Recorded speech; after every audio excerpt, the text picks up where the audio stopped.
रात चॉकलेट्स बहुत अच्छी थी यार। और जहाँ तक हयात के बारे में जो तुमने बात पूछी थी, वो तो मुझसे ज्यादा तुम उसके बारे में बेहतर जानते होगे। ठीक कह रही हूँ ना?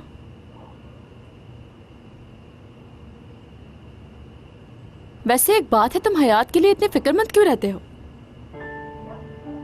क्यों, मुझे नहीं होना चाहिए क्या? उसके फादर और मेरे फादर दोस्त हैं।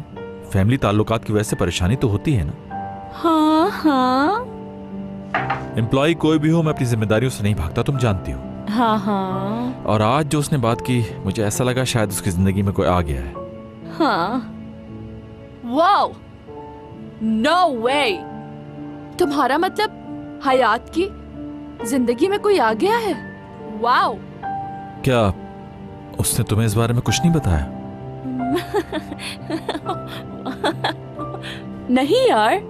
और जहां तक हमारी दोस्ती की बात है, वो तो सिर्फ काम की हद तक है। एक बात बताओगे? कहीं तुम जल तो नहीं रहे? ऐसा नहीं जैसा तुम समझ रही हो। जहां तक मैंने उसे जाना है, वो रिश्तों के मामले में काफी कमजोर है, लेकिन इसके साथ साथ वो मासूम भी है।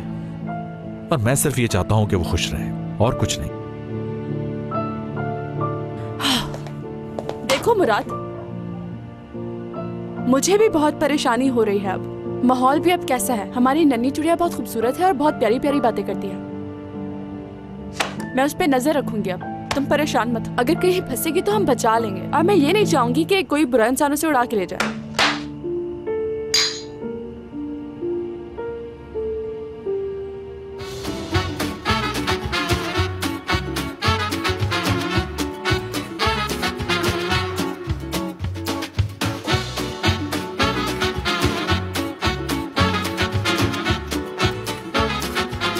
Aşk laftan anlamaz.